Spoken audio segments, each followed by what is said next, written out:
أعوذ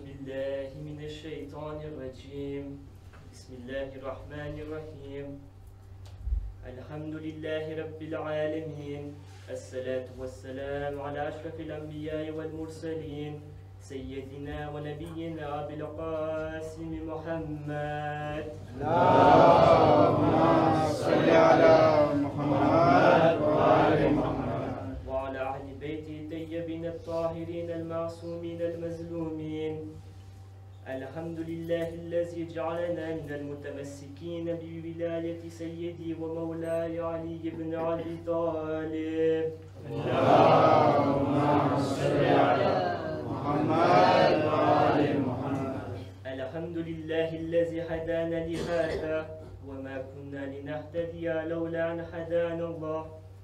Mes chers frères, mes chères sœurs, mes aînés, salam alaikum wa rahmatullahi wa barakatuh.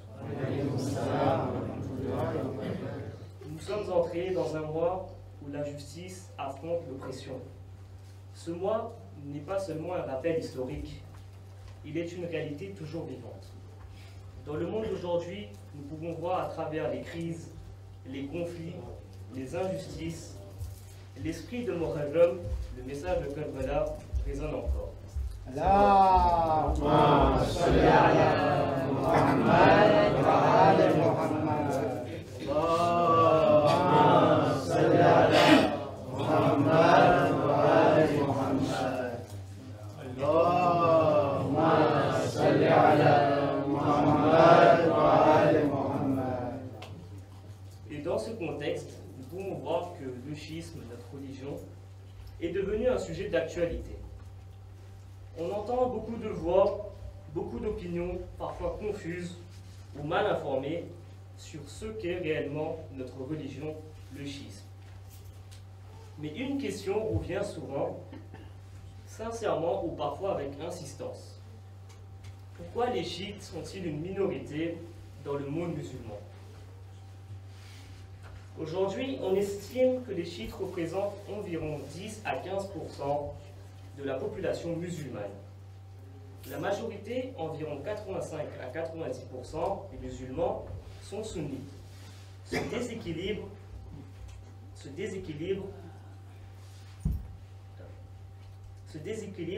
pousse certains à dire: s'ils étaient dans la vérité, c'est-à-dire nous les chiites, s'ils étaient dans la vérité, ils seraient majoritaires. La majorité ne peut pas se tromper, bien évidemment. Vous savez, pendant mes recherches, et d'ailleurs c'est avec cette phrase que j'ai pu trouver le sujet d'aujourd'hui, j'ai voulu répondre avec la même logique. C'est-à-dire, imaginons juste que si la minorité était déviante, dans le monde entier, nous avons à peu près 8 milliards d'habitants. Sur les 8 milliards, il n'y a seulement que 2 milliards de musulmans. Est-ce que cela veut forcément dire que les musulmans sont déviants?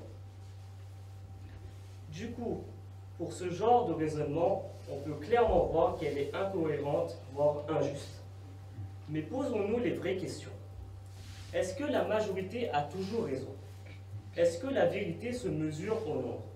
Pour cela, nous allons utiliser le Coran.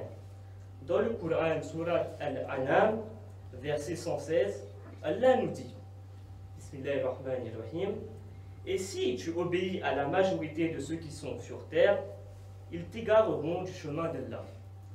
Qu'est-ce que cela veut dire? Ce verset nous enseigne que la majorité peut suivre l'erreur, qu'elle peut être conduite par l'ignorance, par la tradition aveugle ou par les puissances en place. Nous pouvons avoir un exemple historique, comme par exemple les gens de Koufa lors de l'histoire de Karbala.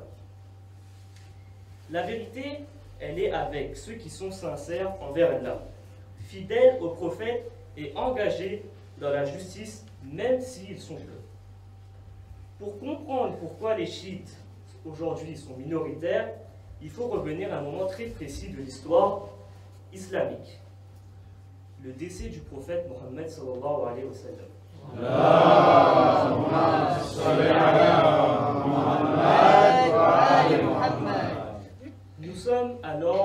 Safar de l'an 11 de l'Hégire. Le prophète venait de quitter ce monde.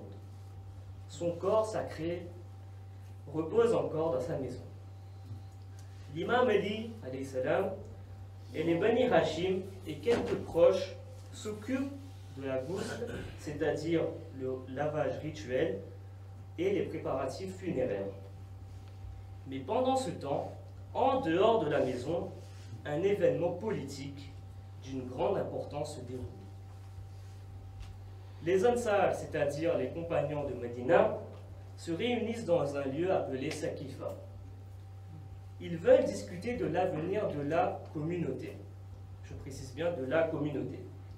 Leur intention initiale était de désigner un responsable pour Médina, après la disparition du prophète. Mais la discussion change de ton. Des muhajirin, c'est-à-dire les compagnons de Mecca, tels que nous connaissons très bien Abu Bakr, Umar et compagnie, rejoignent la réunion. Le débat bascule. Il ne s'agit plus de gouverner Médina, mais de diriger tout l'islam. Et là, sans consulter l'imam Ali alayhi salam, ni les proches du prophète, avant même que son enterrement ait eu lieu, une décision est prise. Abu Bakr est désigné calife à main levée.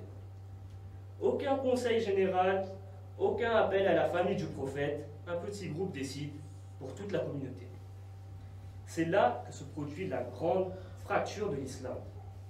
Certains ont suivi ce pouvoir nouvellement établi, mais d'autres, conscients que le prophète sallallahu alayhi wa sallam avait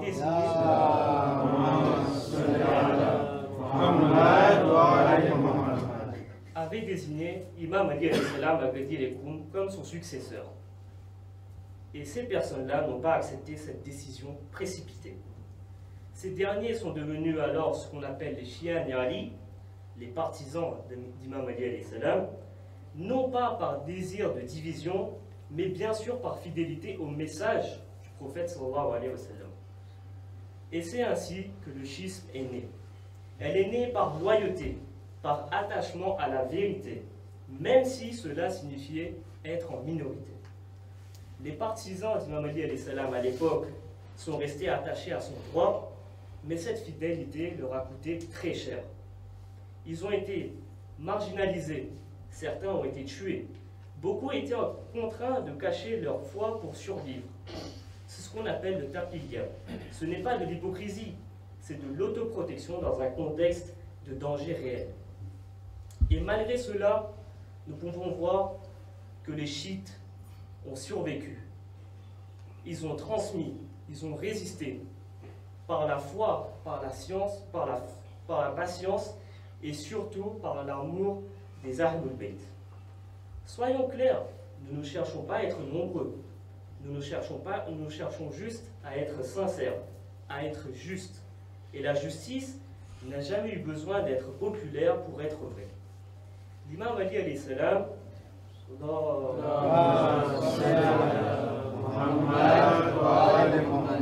nous dit dans le Nahjul Balagha, parole 262, ne vous attendez pas à ce que la vérité soit reconnue par le nombre de ses partisans.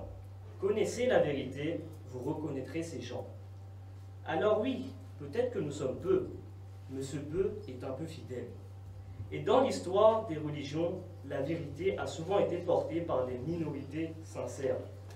Ce que nous allons partager ce soir est une introduction à notre série de nuit. Nous avons compris ce soir que être minoritaire ne signifie pas être dans l'erreur. La majorité peut être influencée ou détournée, comme par exemple à Koufa.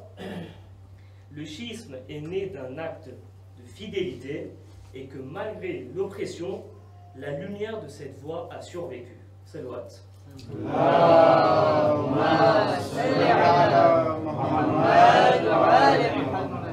À partir de demain, nous approfondirons cette réflexion. Demain soir, nous irons directement dans le Coran et nous verrons comment les prophètes comme Nabi Nuh, Nabi Ibrahim, Nabi Moussa étaient en minorité à leur époque, mais elles étaient protégées par Allah subhanahu wa ta'ala, porteur de la vérité malgré tout. Et ainsi, nuit après nuit, nous construirons une réponse claire fondée et spirituelle à la question suivante. Pourquoi sommes-nous chiites et pourquoi notre voix, bien que minoritaire, est solidement enracinée dans la vérité? Salawat.